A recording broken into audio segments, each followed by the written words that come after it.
Mais j'ai aussi besoin de vous pour dans 2 ans, pour dans 5 ans, pour dans 10 ans, parce que vous serez là et parce que comptez sur moi, je serai là avec vous. Le mandat qui m'a été confié par les Français et par personne d'autre est un mandat qui sera exercé jusqu'à son terme. Nous devons être lucides, ça fait 2 ans maintenant, que nous répétons à longueur de conférences de presse. La guerre revient sur le sol européen. Le président ukrainien, il a été élu par des élections libres en Ukraine. Il a ensuite dû prendre, parce que c'était la guerre chez lui, une loi martiale. Est-ce que vous pensez que nous, dans la même situation, on s'amuserait à faire des élections? Il ne peut pas faire des élections. Pour être très concret, est-ce que ça veut dire que si les Russes attaquent à nouveau ensuite, c'est la guerre? C'est-à-dire que les soldats français, anglais, etc.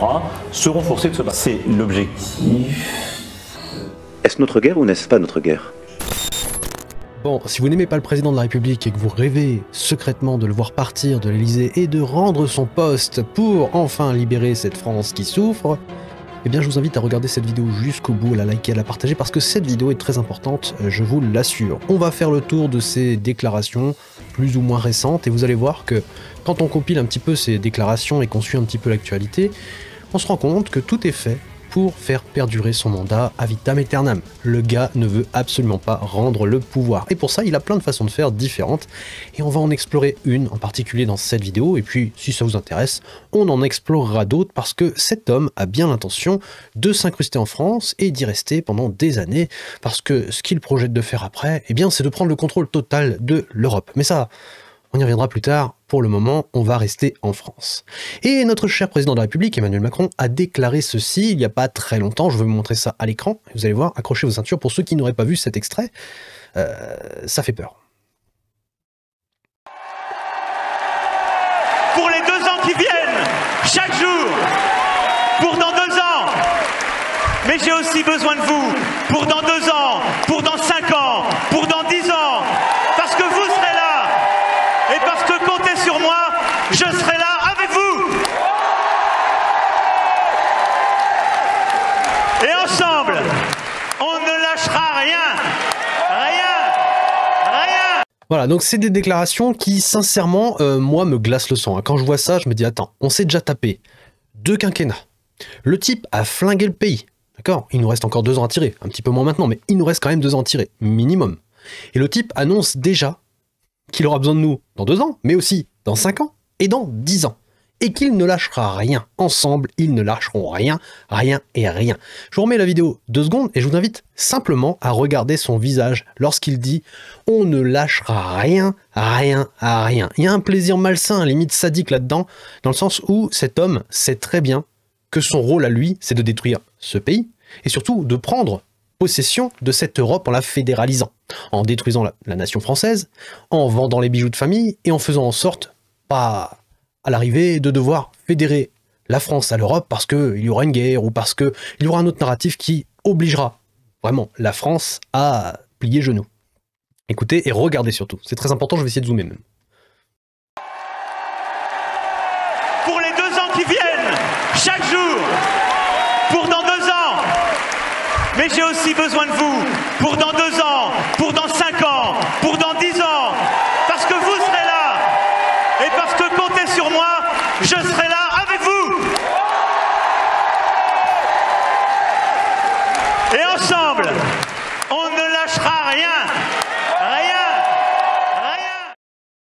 Voilà, il insiste bien sur le « on ne lâchera rien », même ma caméra ne veut pas lâcher.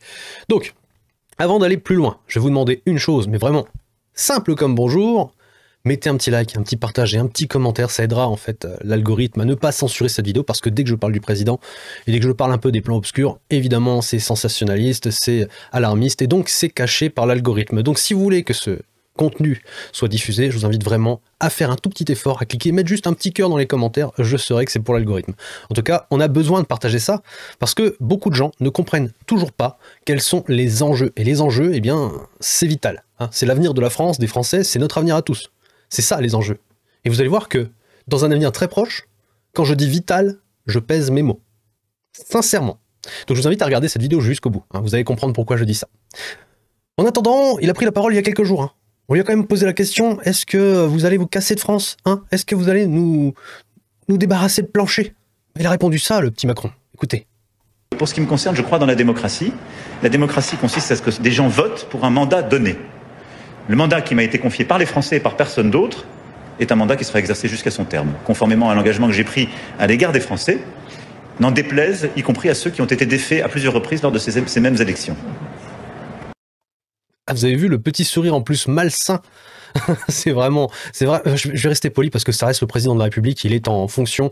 J'ai pas non plus envie d'avoir de gros problèmes parce que imaginez que demain, cette vidéo devienne virale parce que vous avez joué le jeu du commentaire et du partage, je risque d'avoir des petits problèmes. Donc on va éviter de dire tout ce qu'on pense, mais on va juste montrer des images que je n'ai pas inventé, hein, c'est disponible sur internet, c'est de la rediffusion, c'est des prises de parole, donc vous allez voir que ces prises de parole, elles disent tout.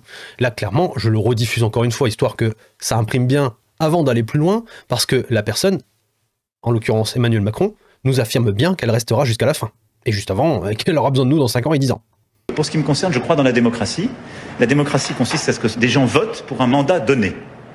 Le mandat qui m'a été confié par les Français et par personne d'autre est un mandat qui sera exercé jusqu'à son terme, conformément à l'engagement que j'ai pris à l'égard des Français, n'en déplaise, y compris à ceux qui ont été défaits à plusieurs reprises lors de ces mêmes élections. Bon voilà, il est content, c'est sympa. Ce qu'il faut bien se retenir, c'est qu'il aime la démocratie. Hein. La démocratie, c'est les valeurs européennes, c'est les valeurs de la République. La démocratie, voilà, c'est incroyable. Pour eux, c'est le truc à défendre absolument. Et du coup, ça va nous emmener un petit peu plus loin, dans le temps, mais en arrière. On va reculer un petit peu et on va écouter ce qu'il a déclaré en parlant de Zelensky, le président de l'Ukraine. Écoutez bien, parce que c'est très intéressant. Je ne sais pas si vous avez vu ce passage-là, si vraiment vous avez imprimé ce passage-là quand il l'a dit, mais c'est des déclarations, hein. Face caméra. Je veux dire, il peut pas se défausser, c'est pas du deepfake. C'est lui, en plein live, qui s'adresse aux Français. Écoutez-le, s'il vous plaît. Monsieur le président ukrainien reste toujours légitime au regard des situations actuelles. Bah oui, je veux dire, faut pas acheter les arguments que j'entends partout. Le président ukrainien, il a été élu par des élections libres en Ukraine. C'était d'ailleurs pas du tout le favori. Je m'en souviens comme c'était hier. Et donc lui, c'est un président élu d'un système libre. C'est pas le cas de Vladimir Poutine, qui tue ses opposants et qui manipule ses élections depuis longtemps. Alors, je me permets de faire une toute petite pause, juste pour vous faire remarquer quelque chose. Il vient de déclarer, face caméra, que Vladimir Poutine éliminait ses opposants et que ce n'était pas le cas de la France, ni même de l'Europe. Je vais juste vous passer un extrait qui concerne tout simplement une interview du patron de la DGSE, donc le service secret français. Et vous allez voir que ce que Macron dit, ça va en contradiction totale avec ce que le patron de la DGSE avoue à la télé. C'est quand même un truc de malade. Écoutez bien. C'est un domaine où il y a eu des éliminations. D'ailleurs, je me permets quand même de vous dire, il va sûrement y avoir un floutage parce que malheureusement, les droits d'auteur et donc blocage de la vidéo un petit peu partout dans le monde. Donc si je ne fais pas ça, malheureusement, vous n'allez pas voir la vidéo. Donc je vous laisse regarder, même si c'est un petit peu illisible, écoutez. C'est un domaine où il y a eu des éliminations physiques. Il faut rappeler que vous dirigez aussi le service action. Je crois qu'il a son chef, son supérieur hiérarchique est d'ailleurs aussi autour de cette table, n'est-ce pas? Ça peut lui arriver d'être dans cette salle, en effet. Donc ça, c'est le service action qui mène des opérations clandestines, y compris d'élimination physique, de tuer des gens. Je crois que vous appelez ça pudiquement entrave physique, c'est ça? On peut appeler ça, en effet. C'est l'euphémisme d'entrave physique. Alors, le président de la République précédent, François Hollande, en avait fait état publiquement, n'est-ce pas? Quelle est la logique? C'est-à-dire, à quelle logique est-ce que vous répondez quand on en arrive à ce stade qui, pour une démocratie libérale, est le cas extrême du droit? Deux séries d'éléments. D'abord, la France, en effet, est une démocratie libérale qui, sans doute, parmi les États de la planète, est la plus attachée au droit, à la règle de droit et au droit international. Néanmoins, et là aussi c'est organisé par des textes, le décret qui crée la DGSE l'organise, il est certaines situations où lorsqu'on s'en prend à elle, la France se réserve la possibilité, de manière clandestine, d'agir, et parfois d'agir au travers d'opérations telles que vous avez mentionnées. C'est là. Voilà, donc en gros, de temps en temps, la France s'autorise le droit d'éliminer certaines personnes. Donc c'est pour ça que je ne fais pas le rapprochement, évidemment, entre Éric Dénessé ou Olivier Marleix, mais le doute persiste. Et d'ailleurs, je ne suis pas suicidaire au cas où l'idée de me... passe par la tête de certaines personnes au pouvoir. Bref, retournons un petit peu à nos moutons et écoutons la suite de ce que Macron, notre cher président de la République, a à nous annoncer face caméra. Écoutez bien, c'est lunaire. C'est pas le cas, malheureusement, dans trop de pays du monde. Il a ensuite dû prendre, parce que c'était la guerre chez lui, une loi martiale.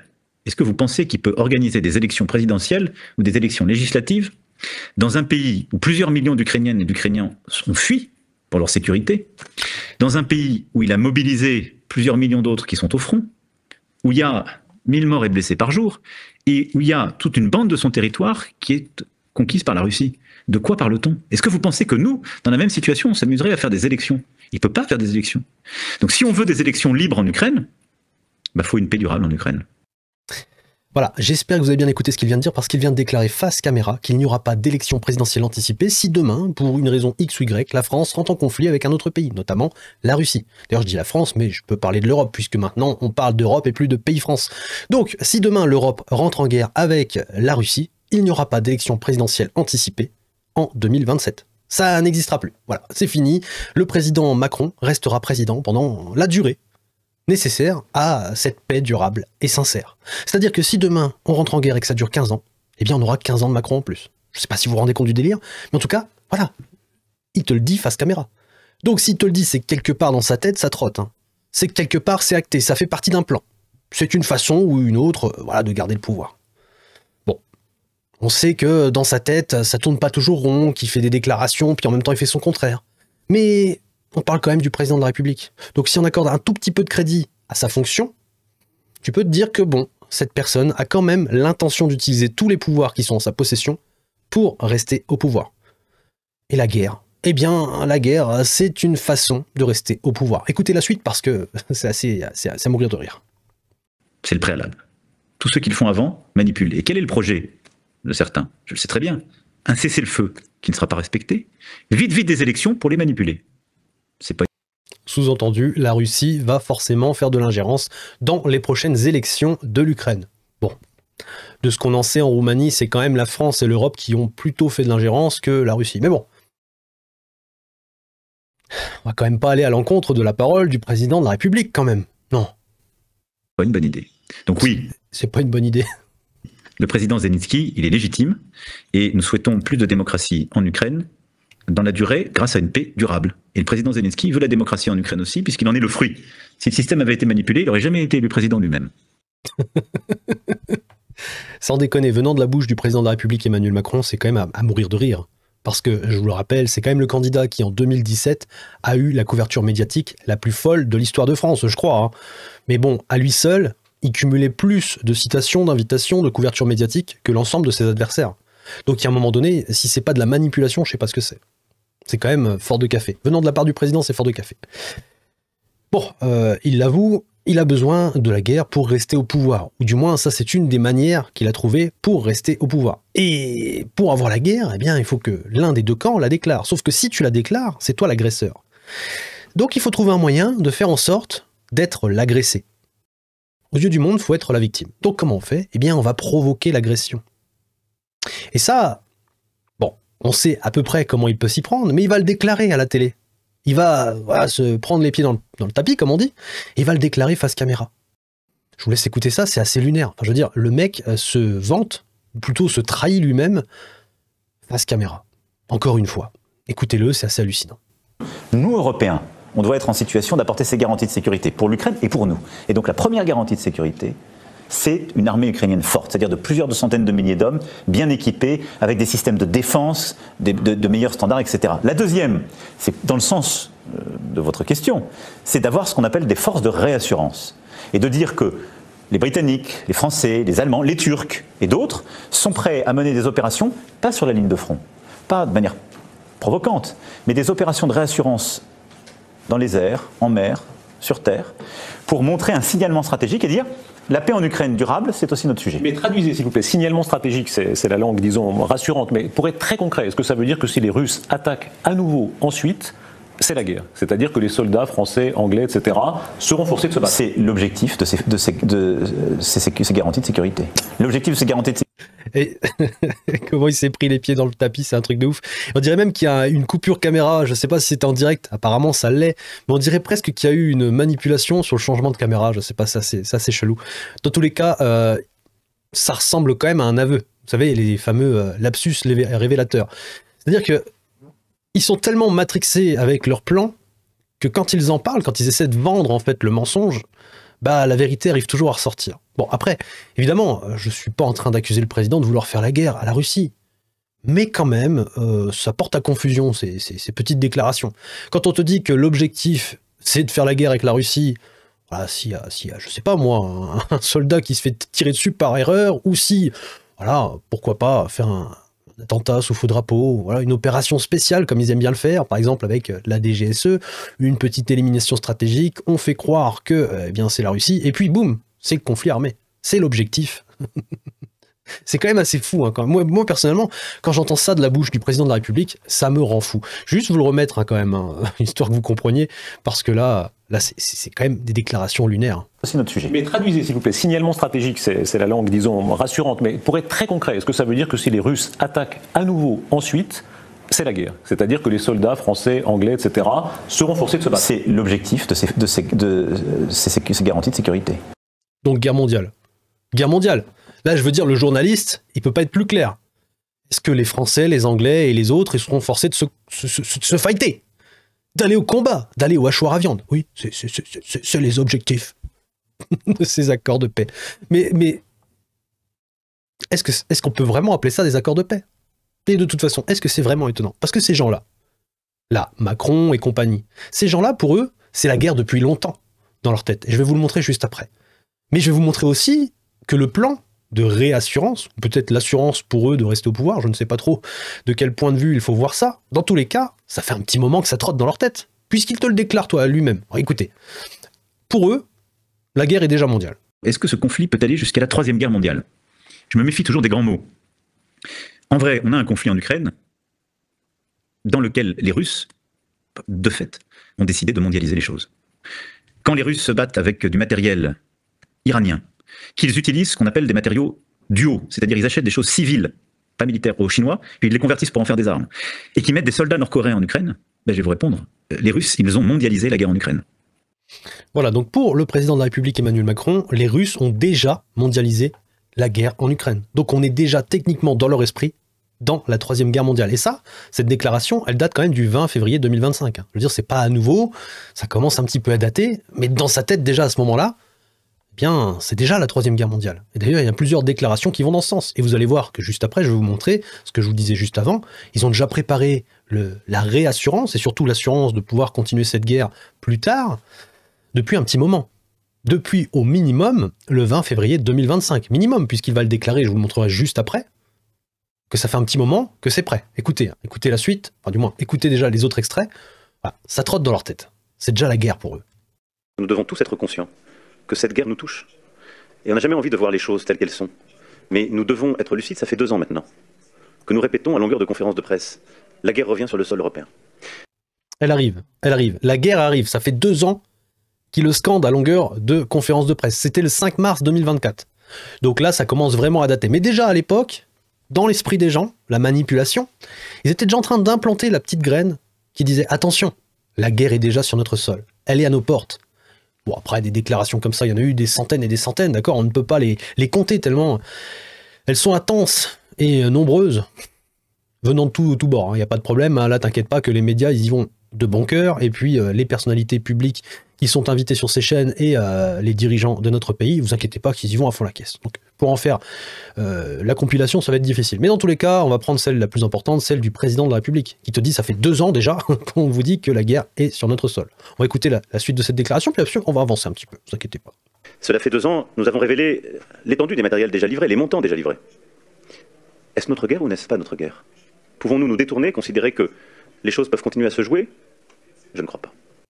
Est-ce que c'est notre guerre ou est-ce que c'est pas notre guerre? Je veux dire, est-ce qu'en Europe, on est en guerre avec la Russie ou pas? C'est une question que je vous pose à vous dans les commentaires, parce que moi, personnellement, je pense que non. Mais visiblement, dans ce type de déclaration, on te dit clairement, est-ce que c'est notre guerre ou est-ce que ce n'est pas notre guerre? Ah bah visiblement, on est en guerre. Voilà, c'est incroyable. C'est magnifique, hein. J'adore les déclarations d'Emmanuel Macron. Plus tu retournes en arrière dans ce qu'il a dit, et plus t'as les poils du dos qui... ça frétille dedans, c'est horrible. Et donc, c'est un sursaut stratégique auquel j'ai appelé et que j'assume pleinement.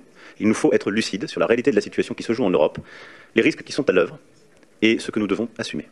Je suis convaincu que, justement, la clarté assumée de ces propos est ce dont l'Europe avait besoin. Mais allez plutôt demander au président Poutine ce qu'il est prêt à ne pas faire. Qui a lancé la guerre en Ukraine? Vladimir Poutine. Qui menace, quoi que nous fassions, quoi que nous disions, avec l'arme nucléaire? Le président Poutine. Tournez-vous tous vers lui pour savoir, lui, quelles sont ses limites stratégiques. Mais si chaque jour, nous expliquons quelles sont nos limites, face à quelqu'un qui n'en a aucune et a lancé cette guerre, je peux déjà vous dire que l'esprit de défaite est là qui rôde. Pas chez nous. Nous devons tous être...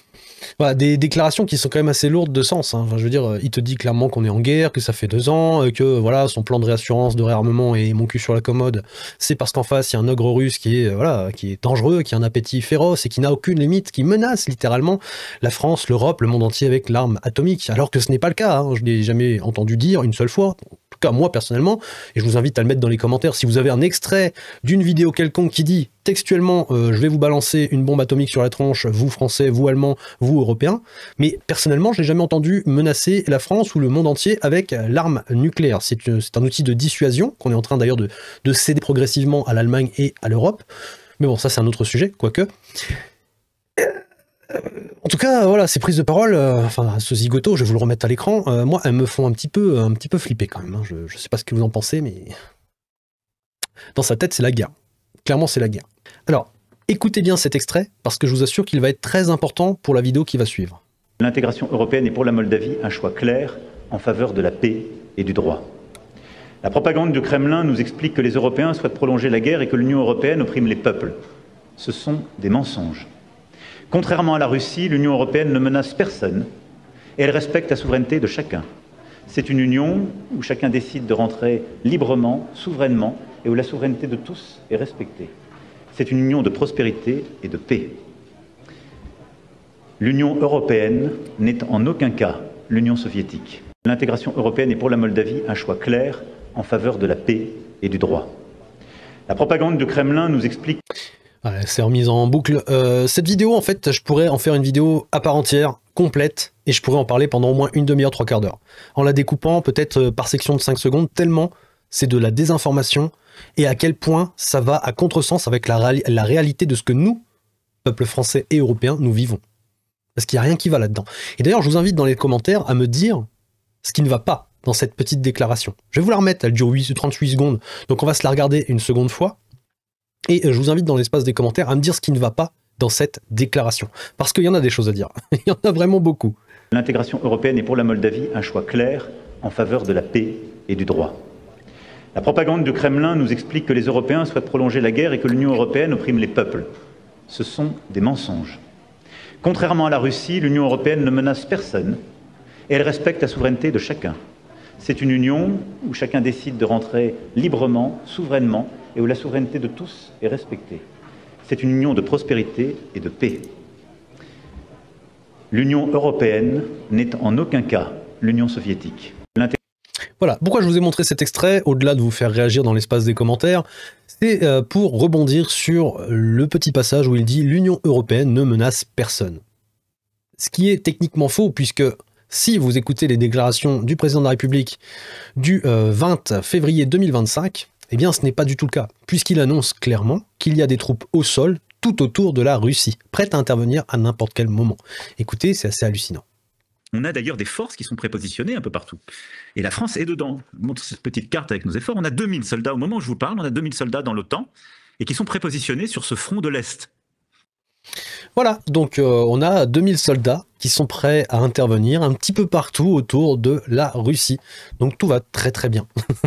C'est juste pour vous montrer qu'en fait, ça germe depuis un petit moment. Et ils aimeraient bien l'acter pour de vrai, pour ensuite pouvoir appliquer leur plan qui est, si il y a un pépin entre les forces alliées de réassurance et la Russie, eh bien c'est la guerre totale, 3e guerre mondiale. On serait les agressés et du coup on pourrait lancer cette guerre et la faire durer pendant très très très longtemps. C'est pas très réjouissant. Hein.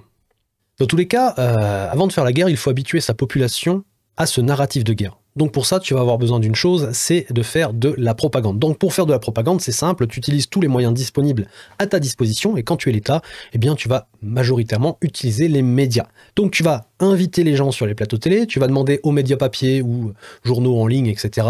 de publier certains papiers, des gros titres qui vont faire peur, qui vont vendre la guerre. Et sur les plateaux télé, tu vas inviter évidemment des pseudo-experts de plateaux télé pour te scander, te répéter de la propagande, c'est-à-dire des mensonges et toujours les mêmes mensonges jusqu'à ce que ça s'implante dans ton esprit. C'est-à-dire qu'ils implantent l'idée et ils implantent la peur. Et une fois qu'elle est plantée, eh bien ça germe. Et tu finis par avoir peur parce que tu finis par gober leurs conneries. Alors, peut-être pas vous, peut-être pas moi, mais la majorité des gens qui passent leur temps derrière BFM, LCI ou d'autres télépoubelles, eh bien, vont finir par avoir cette peur. Ils vont se dire, mais attends, là, ça fait beaucoup quand même. Sur toutes les chaînes, on me dit la même chose. Il y a 50 experts qui viennent me répéter la même chose. Voilà, c'est partout. Donc, je vais finir par croire à ce narratif. Et là, ils ont sorti du lourd. Parce que là, je vais vous montrer ça à l'écran. Ils ont été chercher un chef d'état-major des armées. Enfin, je veux dire, dans l'esprit des gens qui ne sont pas éveillés, un chef d'état-major de l'armée, ça rigole pas. Enfin, je veux dire, comment tu achètes un mec qui a un grade aussi haut? Comment tu peux le corrompre? Non, forcément, si ça sort de sa bouche, c'est que c'est réel. C'est que l'instant, l'heure est grave. Tu vois, les gens n'ont peut-être plus confiance en Emmanuel Macron, mais ils n'ont aucune raison de ne pas faire confiance à un chef d'état-major. Écoutez ce qu'il a dit, enfin, c'est assez lunaire, c'est incroyable, c'est lunaire. Les autorités politiques, comme je vous l'ai fait ce matin, moi je décris la situation, je décris la menace, et ça répond à une partie de vos questions. En fait, le risque de guerre en Europe, c'est pas qu'il existe, c'est qu'en fait il est déjà là. En fait, il y a déjà la guerre sur le continent européen. Soyons bien clairs, c'est pas parce que c'est au-delà de la frontière de l'article 5 qu'il n'y a pas la guerre en Europe aujourd'hui. La guerre en Europe, elle est là, sous nos yeux, et je vous l'ai dit, avec des jours où il y a plus de 1000 morts. C'est ça la réalité. La deuxième chose, c'est que la Russie, dans ses intentions, au-delà de sa déclaration de faire la France de son adversaire principal, en fait, cette menace-là, elle est quand même présente. Après, est-ce que ça veut dire qu'il faut faire peur aux Français? Je ne pense pas. C'est pas quelque chose qui est utile. En revanche, je pense qu'il y a une vraie nécessité de prise de conscience. Et que je comprends bien que les Français n'aient finalement pas envie de se dire, en fait, il y a la guerre sur le continent européen, on est l'adversaire numéro 1 désigné par les Russes, et que ça veut dire qu'il y a un niveau de menace qui existe. Je pense qu'il ne faut pas chercher à faire peur, mais il y a un vrai sujet de prise de conscience. Et je pense que voilà. Donc là, en gros, ils s'alignent tout simplement sur ce que disent les politiques. Donc en gros, ils valident le narratif qu'on voit partout sur les plateaux télé et surtout qu'on entend de la bouche de nos dirigeants. Et là, ça peut faire peur à certaines personnes. Vraiment, ça peut les convaincre. Ça, c'est très dangereux. Je vous montre un petit extrait d'une vidéo qui s'appelle « Vers une société déshumanisée ».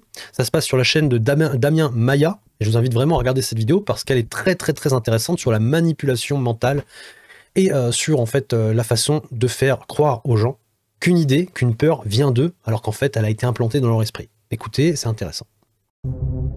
Dans ses réflexions sur la propagande, l'auteur du Meilleur des mondes soulignait comment Hitler utilisait la radio pour imposer sa volonté sur les masses. Aujourd'hui, les techniques de propagande ont évolué, elles sont devenues plus subtiles et encore plus invasives, notamment grâce aux technologies numériques. D'ailleurs, l'affaire Cambridge Analytica a très bien révélé comment les données personnelles peuvent être exploitées pour manipuler les élections. Elles sont utilisées insigneusement pour influencer les décisions démocratiques, convaincre des électeurs encore indécis et rassembler des groupes minoritaires pour modifier les tendances. Puis en 2013, Edward Snowden a révélé que des agences gouvernementales collectaient et stockaient une quantité massive de données sur les citoyens, ce qui a permis et permet un contrôle social omniprésent et invisible. Cette surveillance s'inscrit dans une logique de manipulation subtile où les informations personnelles sont utilisées pour influencer et diriger les comportements. Les propagandes déjà très habiles d'autrefois sont passées à un niveau bien supérieur et elles sont devenues une science sophistiquée qui transforme nos opinions en silence. Et aujourd'hui, nous vivons dans un monde où les individus sont conditionnés subtilement à travers des flux constants d'informations, si bien qu'ils sont prêts à se battre pour défendre des opinions qu'ils n'avaient pas la veille. Voilà, c'est très intéressant ce qu'il vient d'expliquer, puisque, comme je viens de vous l'expliquer moi aussi, la veille, vous n'aviez pas l'intention d'aller faire la guerre contre la Russie, et puis, petit à petit, à force d'entendre de la propagande, et le fait que, voilà, la Russie, elle est en guerre contre l'Europe entière, elle va envahir l'Europe, etc., tu finis par y croire. Et donc, des gens qui passent leur temps derrière BFM Poubelle, et d'autres chaînes qui scandent la même chose, les mêmes mensonges, finissent par croire à ces mensonges. C'est ça la manipulation mentale, c'est ça la manipulation de la propagande qui est actuellement en cours aujourd'hui. Vous faire croire que l'ogre russe est à vos portes. Faire croire que l'ogre russe est prêt à vous agresser. Pour que le cas échéant, une fois que le mensonge sera suffisamment profondément implanté dans votre esprit, il puisse valider le fait qu'à un moment donné, il y a eu un accident sur la ligne de front, ou plutôt la frontière, puisque là, on parle d'une potentielle paix avec des accords qui justifieraient des troupes au sol tout autour de la Russie. Et finalement, on aurait, boum, un contact, et boum, c'est la guerre. Voilà. Et ça justifierait en fait tout ça. C'est incroyable quand même la propagande. Ça a des vertus très très bénéfiques pour nos dirigeants, je trouve. Et ensuite, il faut aussi préparer l'après-guerre, parce que c'est bien beau de vouloir la paix, c'est bien beau de vouloir mettre un terme à cette guerre, mais il faut quand même s'assurer d'avoir la force de réassurance nécessaire pour pouvoir se réassurer, de pouvoir continuer ce conflit lorsqu'on en aura besoin. Et pour ça, il faut des troupes au sol, dans les airs, dans les mers, sous terre, enfin bref, partout. C'est les déclarations d'Emmanuel Macron, c'est pas moi qui l'ai dit. Il en faut partout. Donc il en faut partout, on va en mettre partout, et puis au moindre accident, ce sera la guerre totale. Et c'est encore une fois lui qui l'a dit. Donc pour ça, on va demander à Tata Ursula von der Leyen de s'en occuper, de ce fameux plan. Et tu as Florent Philippot qui lâche le morceau. Et je vais vous lire ça, vous allez voir, vous n'êtes pas prêts. C'est la guerre, hein, carrément. Dans une interview au Financial Times qui vient d'être publiée, Ursula von der Leyen annonce le déploiement en Ukraine, sous commandement européen, de dizaines de milliers de soldats. Alors on parle plus de 2000, hein, de dizaines de milliers. Sous-entendu, plusieurs dizaines de milliers. Ça s'annonce pas très bon. Hein. Je vous montre juste la date de ce post. Voilà, 1er septembre 2025. C'est aujourd'hui, le jour où je tourne cette vidéo. Voilà, c'est magnifique. C'est pour vous dire à quel point les choses avancent et à quel point le plan est en train de se former sous nos yeux. Et j'ai l'impression que les gens veulent pas le voir. C'est quand même assez effrayant. C'est vraiment, ça me glace le sang. Bref, continuons notre petite lecture. Elle est en train de réaliser une tournée des frontières de l'UE avec la Russie, comme le ferait un chef de guerre, en visitant les zones de front et les usines d'armement. 7 pays visités en 3 jours. Je ne sais pas si vous vous rendez compte du délire, mais là, on est sur un niveau assez élevé. Enfin, je veux dire, là, on n'est pas en train de rigoler. Elle est en train de faire le tour des usines, des zones de conflit potentiels, des zones de confinement des hommes, des armes, etc. Enfin bref, elle est en train de faire son petit... Voilà, le chef d'état-major de l'armée européenne, puisque c'est ça, on n'a plus d'armée française. On est en train de faire une armée européenne. Donc elle est en train de faire sa chef de guerre. Elle annonce aussi que désormais l'UE fera un examen biannuel des dépenses militaires de ses États membres. L'UE prend le contrôle en matière militaire. Donc c'est le but. Hein.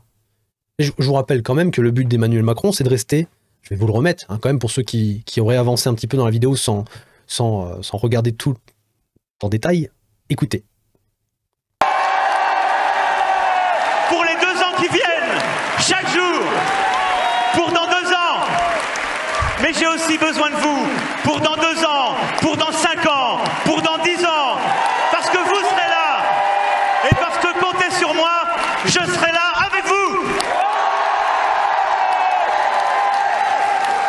Et ensemble, on ne lâchera rien. Rien. Voilà, ensemble on ne lâchera rien, comptez sur moi, je serai toujours là dans 5 ans, dans 10 ans, dans 20 ans, dans 30 ans, et pourquoi pas 100 ans. Donc en gros, il t'annonce clairement qu'il ne rendra pas le pouvoir. Son objectif, c'est de le garder. Alors, dans cette vidéo, il y a un truc qui me choque, hein, sincèrement, je vais vous la remontrer vite fait, voilà, en arrière-fond. Combien de personnes dans cette salle ont été payées pour être là? Combien il y a de figurants? Parce que j'arrive pas à concevoir qu'il y ait des gens qui applaudissent Macron et qui gueulent « Oui, Macron, plus de Macron, reste là pendant 5, 10, 15, 20 ans, 100 ans, 200 ans, 300 ans, pourquoi pas ?» et qui applaudissent comme ça. J'arrive pas à le concevoir, donc n'hésitez d'ailleurs pas à aller voir la vidéo que j'ai tournée et qui s'appelle Macron, le président de la République a-t-il payé des figurants pour être acclamé le 14 juillet? Franchement, je vous invite à aller regarder et puis ensuite à me répondre dans les commentaires et à me donner votre opinion sur ce sujet-là. Dans tous les cas, ce type-là veut conserver le pouvoir et pour ça, il construit l'Europe. Ça fait des années qu'ils sont en train de construire cette construction européenne et là, on commence à en voir l'aboutissement. Ça commence à s'achever tout ça. Et on y arrive doucement mais sûrement. Et là, ils sont en train de prendre le contrôle de l'armée. Ça n'était jamais arrivé. On a toujours eu des frontières nationales, une armée nationale. Aujourd'hui, on te parle de frontières européennes. On te parle d'armée européenne. Tu vois le changement de narratif. Et on est en train de le construire tout ça. Et lui, il est en train d'annoncer que d'une part, s'il y a la guerre, il quittera pas le pouvoir, il ne le rendra pas, et que plus tard, il compte sur toi dans 2 ans, dans 5 ans et dans 10 ans. Ça pue un petit peu quand même. Je sais pas, je dis ça, je dis rien, mais ça pue légèrement. Le but, la grande guerre contre la Russie, le méchant ogre russe, pour transformer l'UE en un État avec son armée européenne, nous piquer la dissuasion nucléaire, donc là il est déjà en train d'en parler, on va peut-être même passer une petite vidéo là-dessus, et transformer les peuples en esclaves terrorisés par la guerre perpétuelle. Et là, je vous renvoie à un livre que vous allez voir à l'envers, mais évidemment, il faut faire travailler votre imagination pour la revoir à l'endroit, ou alors comptez sur moi pour l'inverser au montage. Dans tous les cas, 1984 de George Orwell. Dedans, il y a un chapitre, c'est la guerre perpétuelle.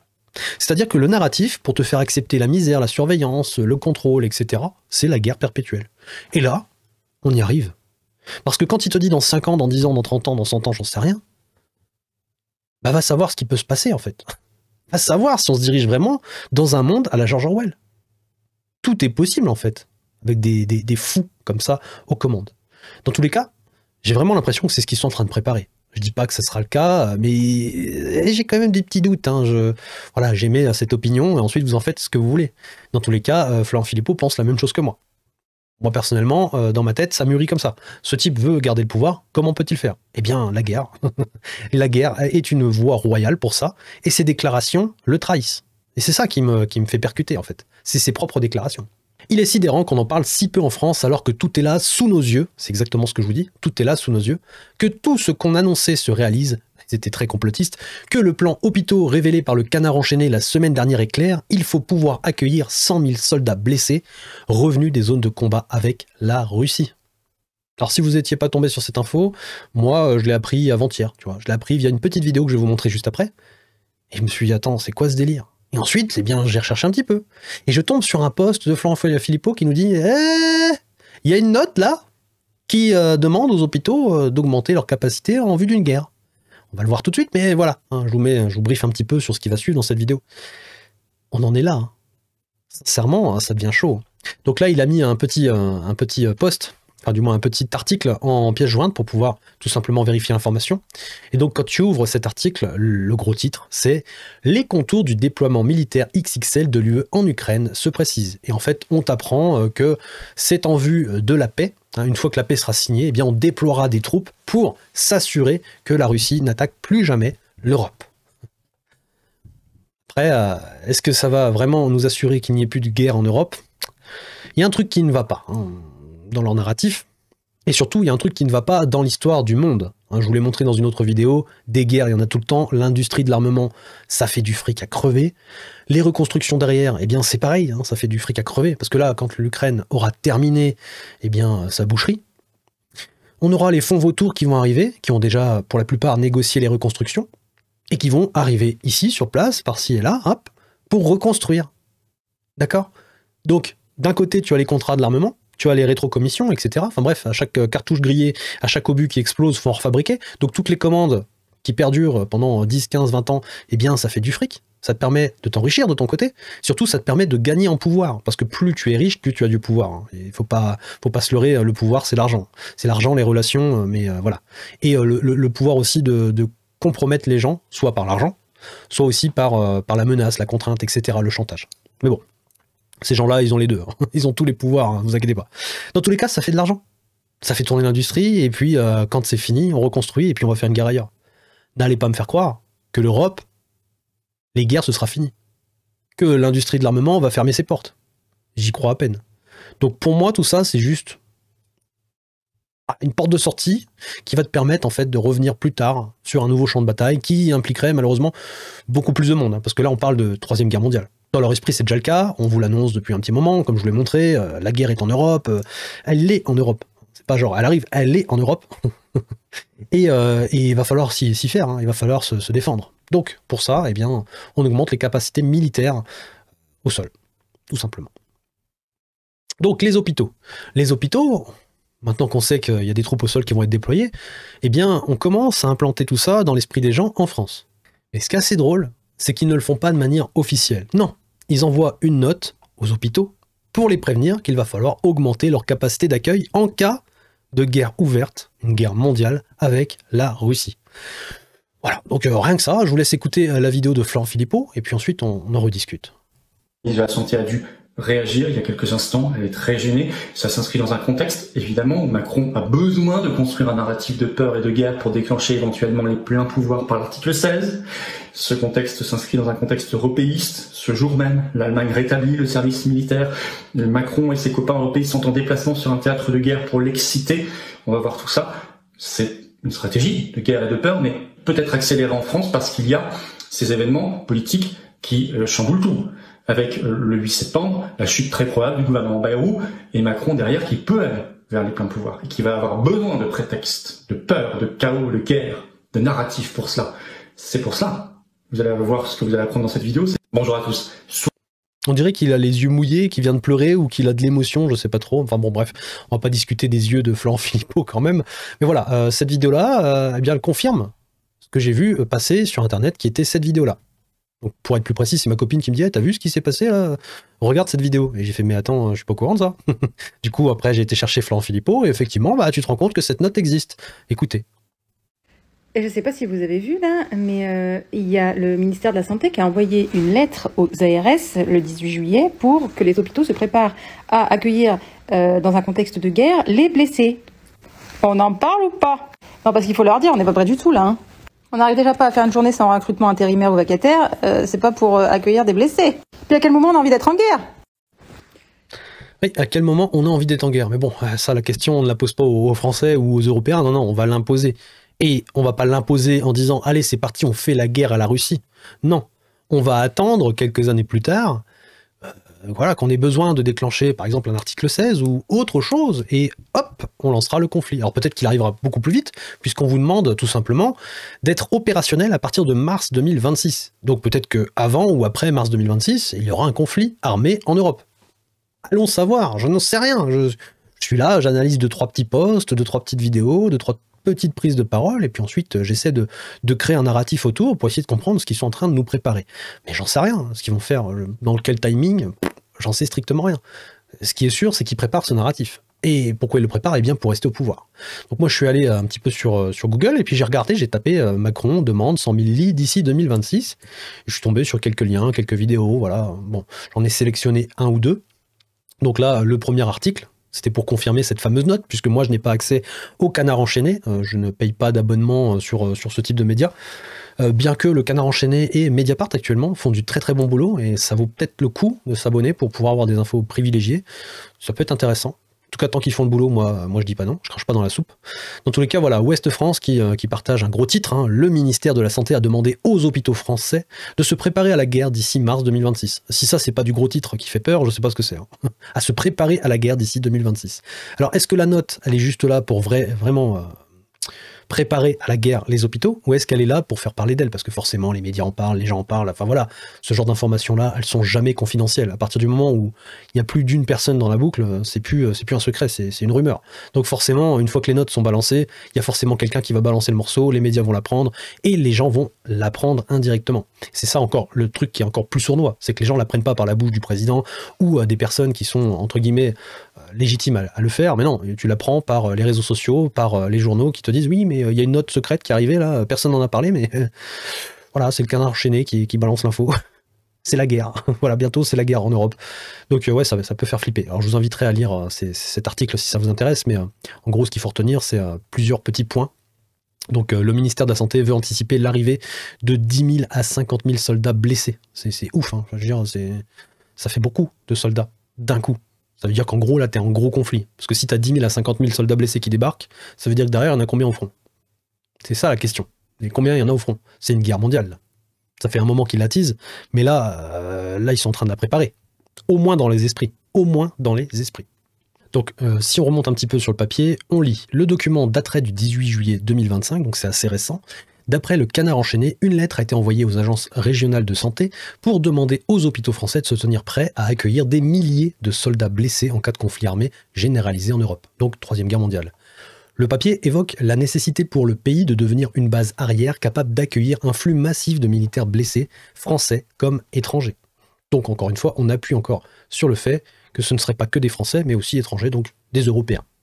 Le ministère de la Santé envisage la création de centres médicaux à proximité des ports et des aéroports afin de pouvoir réacheminer les militaires vers leur nation d'appartenance.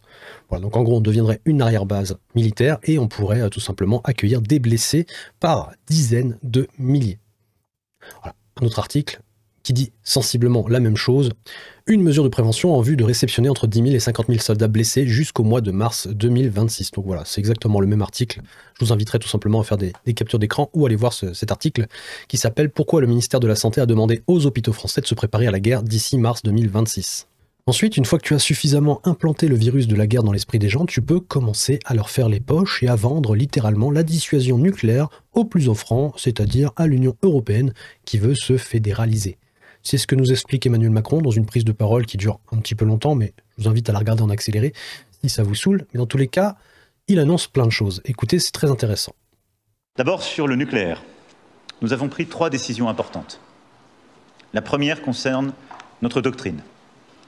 En 1995, à Chequers, nous avions affirmé que nous ne voyions pas de situation où les intérêts vitaux de l'un soient affectés sans que ceux de l'autre le soient aussi. Aujourd'hui, dans le contexte radicalement différent qui est le nôtre, et dans l'esprit de la dimension européenne que j'ai pu déjà évoquer, nous allons plus loin. Nous reconnaissons que nous n'imaginons pas de situation de menace extrême à l'Europe qui ne susciterait pas une rapide réponse de notre part, quelle que soit la nature de cette réponse.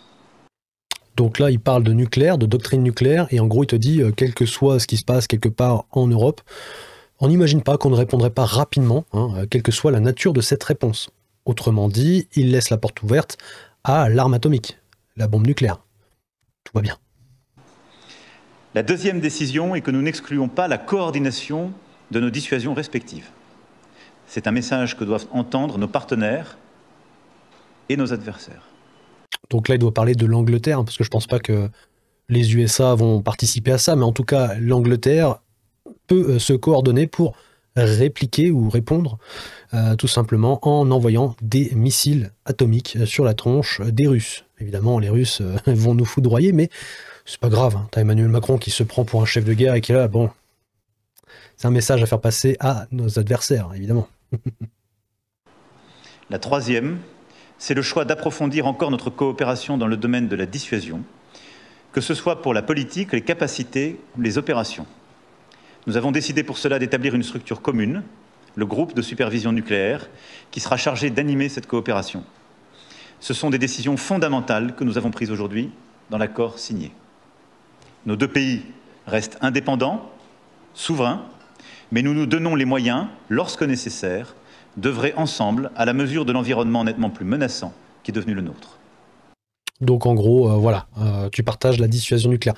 T'es souverain, mais si un pays te demande de coopérer avec eux, bah tu n'as pas le choix, hein, tu y vas. Donc en gros, de ce que je comprends moi, ils sont en train de donner progressivement, mais sûrement, l'arme atomique, la dissuasion nucléaire à l'Europe. Au plan opérationnel, nous avons décidé de changer complètement d'échelle la force conjointe, dit Jeff, que nous avions créée en 2010 et qui est la base de coopération structurante. Nous faisons passer cette force conjointe du niveau d'une brigade à celle d'un corps d'armée, c'est-à-dire pouvant aller jusqu'à 50 000 hommes, capables d'être employés dans un engagement majeur, ce qui représenterait une multiplication par 5 avec la France et le Royaume-Uni en noyau dur, capable d'agréger d'autres partenaires européens et d'être mis à la disposition de l'Alliance. Donc c'est parti, on se fait une petite armée européenne de minimum 50 000 personnes. C'est pas mal, hein. Ça commence, tout doucement mais sûrement. D'ailleurs dites-moi hein, pour la dissuasion nucléaire si vous comprenez comme moi ou si vous comprenez autrement, n'hésitez pas à compléter cette vidéo dans l'espace des commentaires. Hein. Comme je vous l'ai déjà dit plein de fois, faut prendre avec des pincettes toutes les informations que je vous donne et ensuite les comparer avec d'autres informations, faire vos propres recherches et avoir votre propre opinion et votre propre point de vue sur ce que je vous dis. D'accord? Donc potentiellement vous n'avez pas le même avis que moi, le même opinion que moi. Et je vous invite à le partager dans l'espace des commentaires de manière constructive. Et si vous avez des sources à me proposer, n'hésitez pas à le faire. Ça enrichira cette vidéo et ça permettra peut-être de rétablir certains faits et d'apporter plus de contexte à cette vidéo pour ceux qui voudraient aller plus loin. Et ça pourrait être intéressant pour tout le monde, mais aussi pour moi, parce que je peux aussi apprendre des choses, des informations dont je n'ai pas forcément eu accès et auxquelles j'aimerais avoir accès. Donc n'hésitez pas, si vous avez des sources, comme ça a été le cas dans certaines vidéos, à me les partager dans l'espace des commentaires. D'ailleurs, n'hésitez pas à liker, à partager et à vous abonner si ça vous intéresse, ce type de contenu, on en fera. J'aimerais éviter d'en faire, hein, parce que clairement, c'est un peu anxiogène, mais on en fera régulièrement tant que cette situation perdurera en Europe et en France, tant qu'on sera sous le joug de ces, j'allais dire tortionnaires, mais bon, maltraitants, c'est un peu plus poli. On va éviter les problèmes. Mais bon, vous avez compris l'idée. Ils sont en train de nous mettre dans la panade, là. Notre partenariat donne une crédibilité, une robustesse à ce pilier européen de l'OTAN sur le plan opérationnel et crédibilise aussi l'autonomie stratégique dans laquelle nous croyons. Donc en fait, on a de la chair à canon. Sur le plan opérationnel, hein, parce que sur le reste, plan financier ou peut-être matériel, on n'est pas... Je ne vais pas dire ça, mais... En termes de crédibilité, rien que sur les munitions. On va parler des munitions, pas du matériel, mais sur les munitions, je crois que c'est une semaine maximum en conflit ouvert et de haute intensité. N'hésitez pas à me corriger encore une fois, mais c'est très peu. Je veux dire, qu'est-ce que tu veux faire? Donc ouais, sur le plan opérationnel, tu as de la chair à canon, super. Wow, c'est la guerre des drones aujourd'hui. Il y a un moment donné, il faut peut-être se mettre à jour. Parce que le conflit actuel en Ukraine, c'est plus le même que le conflit pendant la Seconde Guerre mondiale, d'accord? Ou du moins, on y retourne peut-être un petit peu dans le sens où ça devient les guerres de tranchées avec les artilleries et l'aviation. Bref, N'hésitez pas à compléter ce que je viens de dire dans les commentaires. Dans tous les cas, ouais, peut-être que là, il parle juste de l'avantage opérationnel. 50 000 mecs à envoyer au hachoir. Waouh, super, on est content. Ça donne envie. Au plan capacitaire, nous avons décidé d'accélérer les coopérations existantes sur les futurs missiles de croisière et anti-navires, mais aussi de lancer les travaux pour réaliser ensemble les missiles air-air de future génération. Les nouveaux missiles de défense surface-air et également, en coopération avec l'Allemagne, les missiles de très longue portée pour la frappe dans la profondeur. Ouais, bon, on est en train de s'armer pour aller péter la gueule à ce qui est au bout du monde, quoi. En même temps, on aurait déjà dû le faire depuis longtemps, puisque la Russie est largement en avance sur nous. Hein. On veut jouer les gros bras avec la Russie, mais malheureusement, pour nous, on a du retard. On a beaucoup de retard. Déjà, ils ont déglingué un peu les budgets chaque année, les budgets militaires nationaux, donc forcément, ça s'est dégradé dans le temps. Et aujourd'hui, de ce que j'ai pu lire à droite à gauche, l'armée française, elle est un peu délabrée. En tout cas, moi, de mon côté, j'habite pas très loin des anciens régiments, et clairement, en 15 ans, j'ai vu la différence. C'est-à-dire qu'avant, il y avait des soldats partout, il y avait des entraînements partout. Tous les jours, j'entendais des tirs de canon, donc des entraînements, hein. Canons longue portée, des chars, etc. Ça m'arrivait de voir des hélicos passer au-dessus de chez moi, les avions de chasse, etc. Aujourd'hui, c'est silence radio, il n'y a plus personne.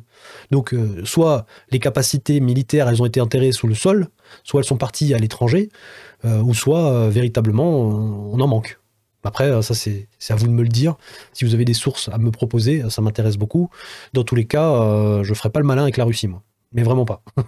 Après, c'est que moi. Moi, je suis pas président. Donc, évidemment, ce n'est que mon avis, mais j'irai pas jouer les gros bras avec la Russie. Mais après, si c'est juste pour maintenir la peur et un narratif de peur pour se maintenir au pouvoir et pour construire cette construction européenne, pourquoi pas? Ils sont peut-être même pas obligés d'aller faire la guerre. Hein. Ils peuvent faire une guerre comme en Ukraine, c'est-à-dire ça reste aux frontières, à la lisière de l'Europe, et puis le cœur de l'Europe, là où ils sont, hein, c'est-à-dire Allemagne, France, et puis tous les autres pays qui sont un petit peu plus à l'ouest, bah, eux, ils seront protégés. Ah, c'est plus les pays côté russe qui vont en prendre plein la tête. Dans tous les cas, on peut très bien faire une guerre frontalière et puis faire durer ça pendant 20 ans, 30 ans, hein, pourquoi pas. Il y a 400 millions de personnes en Europe, enfin du moins en Union Européenne, donc il y a de quoi faire en termes de hachoir humain. En termes de chair à canon plutôt, à mettre dans le hachoir humain. Enfin, nous avons acté une coopération de défense accrue dans les domaines de l'intelligence artificielle, de l'espace, du cyber, mais aussi des manipulations de l'information, à une époque où nos deux pays font l'objet de nombreuses menaces hybrides. Alors moi je retiens une chose, c'est la guerre de l'information ou de la désinformation. C'est-à-dire que là ils sont en train de mettre à jour des outils comme Chat Control, j'en ai déjà parlé plein de fois, le DSA, donc le Digital Service in Act, et d'autres moyens de contrôle, c'est déjà en place. C'est déjà en place, ça fonctionne. Là, en octobre, on va avoir Chat Control 2.0 qui va arriver. C'est-à-dire, on va mettre des mouchards dans vos téléphones. Et tout ce que vous allez faire sur votre téléphone va être remonté dans un big data et analysé par intelligence artificielle. Bah, ce que je retiens, c'est ça. Le reste, qu'est-ce qu'il a dit? À une époque où du cyber accru dans les domaines... Enfin, nous avons acté une coopération de défense accrue dans les domaines de l'intelligence artificielle, de l'espace, du cyber, mais aussi des manipulations de l'information, à une époque où nos deux pays font l'objet de nombreuses menaces hybrides.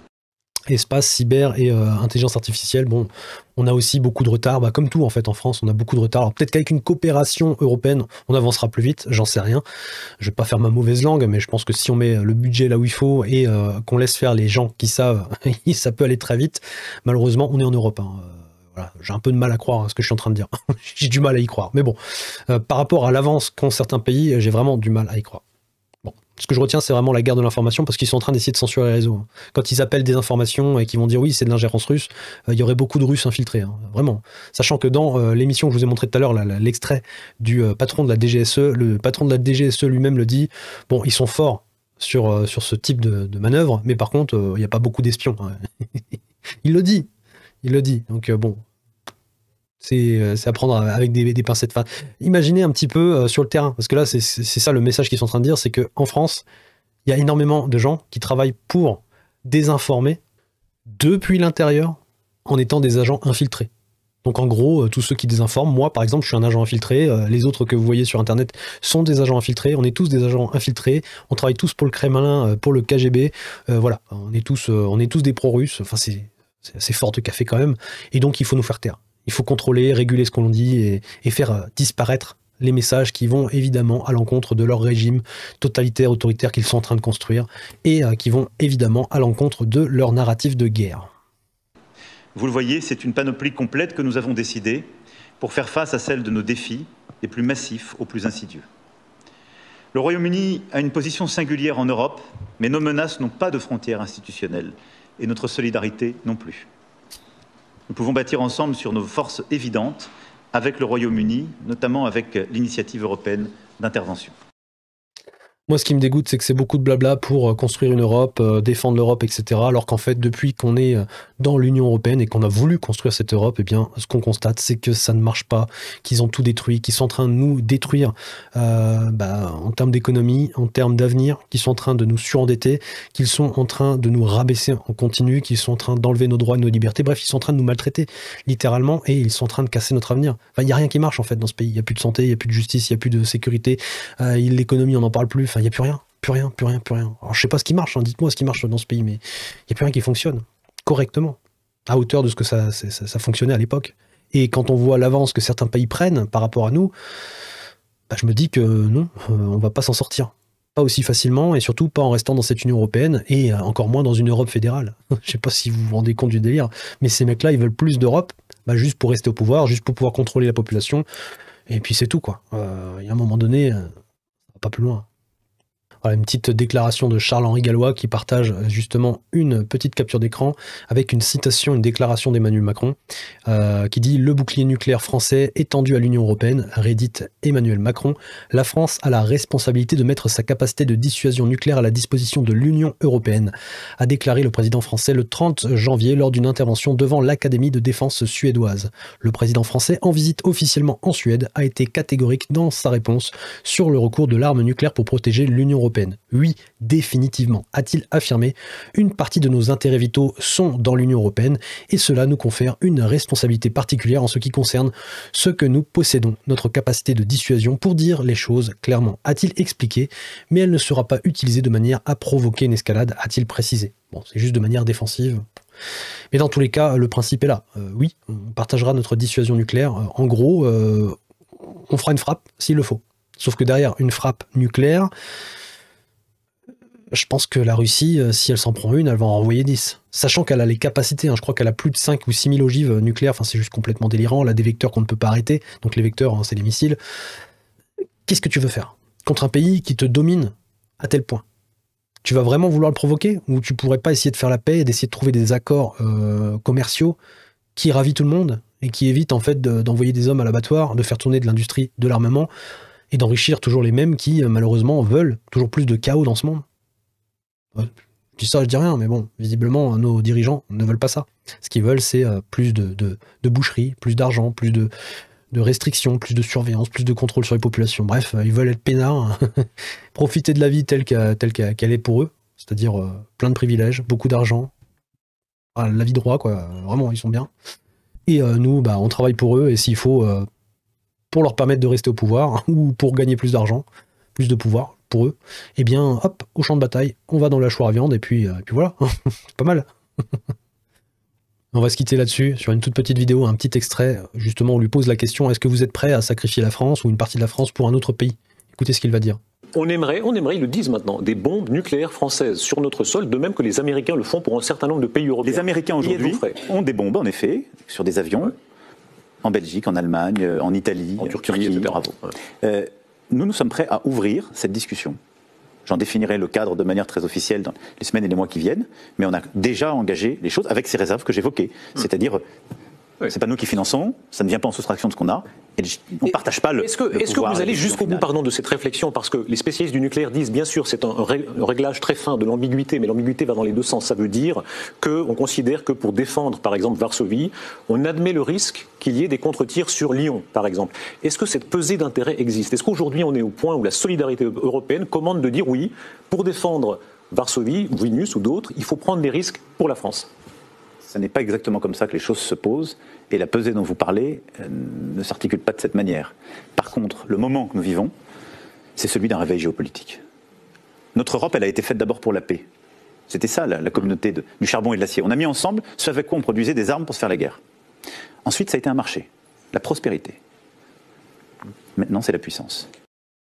Maintenant, c'est la puissance. On va aller rouler sur les plates-bandes de la Russie. Voilà. C'est la puissance. Donc voilà, il fait un petit peu ça, là, comme ça, pour ne pas répondre oui ou non. Est-ce qu'ils sont prêts à sacrifier des villes françaises, des régions de France, des départements entiers? Parce que bon, une explosion nucléaire, c'est pas un pain de C4, quoi.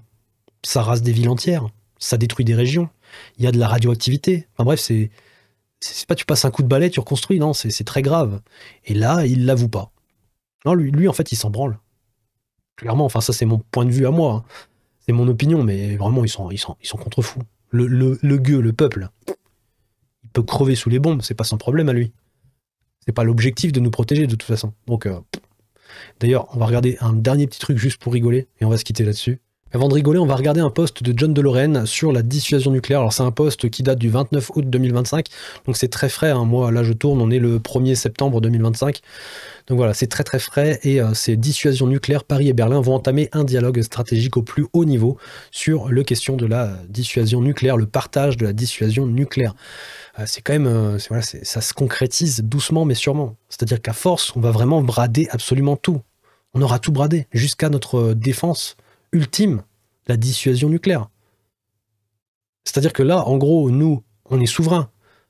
Si on ne veut pas déclencher le tir, on ne le fait pas. Sauf que demain, si tu coopères avec d'autres pays et que tu t'engages à les défendre, coûte que coûte, eh bien, s'il y a une attaque quelconque sur un pays de l'Union européenne, tu réponds. Donc tu balances tes missiles et en retour, tu en prends sur la tronche. Hein, et ça, non, on va pas te défendre ça. Non, on s'en fout de Lyon ou des autres villes. Hein, il va pas te le dire. Lui, ce qu'il veut, c'est une Europe fédérale. Donc pour ça, il doit tout transférer. Il doit tout brader, tout donner. Et ils sont en train de le construire, tout ça. Ils sont en train d'y arriver. Je suis désolé, j'ai les yeux un petit peu fatigués. Je suis un petit peu fatigué parce que cette vidéo, elle m'a demandé du temps. Et c'est fatigant. Donc n'hésitez pas à mettre un petit like, un petit partage, un petit commentaire pour soutenir cette chaîne et soutenir le travail qui est effectué. Parce que là, mine de rien, j'ai fait quelques petites coupes. J'ai enlevé quelques petits extraits où j'en ai rajouté. Enfin, il y avait des trucs qui n'étaient pas prévus à la base. Et donc, ça commence à faire beaucoup en termes de temps de tournage. Donc, je vous remercie vraiment du fond du cœur si vous mettez un petit like, un petit partage, un petit commentaire. Ça soutient énormément le travail. Dans tous les cas, on va se quitter sur un tout petit extrait rigolo. Enfin, rigolo, je sais pas, mais qui, comment dire, décrit plutôt bien ce qu'est Macron. Voilà, je vais vous le passer à l'écran et vous allez me dire ce que vous en pensez dans les commentaires. Ça se sent pas bien. Oui, mais c'est mieux vaut prévenir. Je suis un grand habitué, c'est... N'inquiétez pas.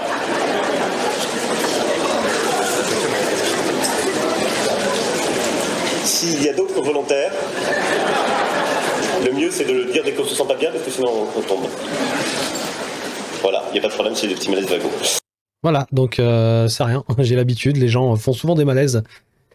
Quand ils se trouvent face à moi, j'ai l'habitude. Voilà, c'est des petits malaises vagos. Hein. S'il y en a d'autres, dites-le tout de suite.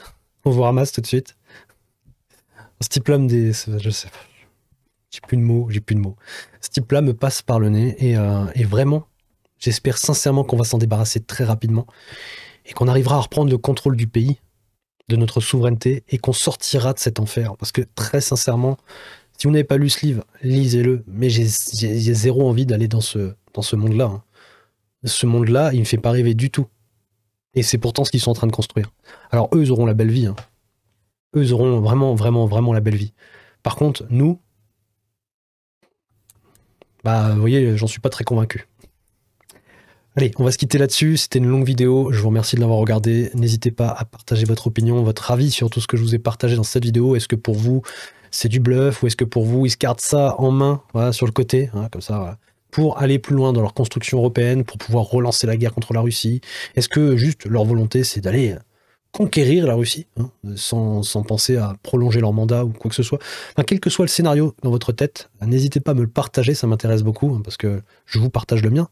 J'aime bien voir le scénario des gens, des personnes qui regardent cette chaîne, parce que très sincèrement, c'est pas à la télé qu'on va voir ça. Parce que le débat, l'esprit de contradiction, ça n'existe plus. C'est la pensée unique, et moi j'en ai marre de cette pensée unique. Donc n'hésitez pas à partager ça, et je me ferai un plaisir de vous lire dans l'espace des commentaires. Sur ce, je vous dis à bientôt, et en attendant, essayez de vous protéger du mieux que vous pouvez de ces grands maltraitants, parce que malheureusement, ils nous laissent pas trop tranquilles en ce moment. Allez, bisous.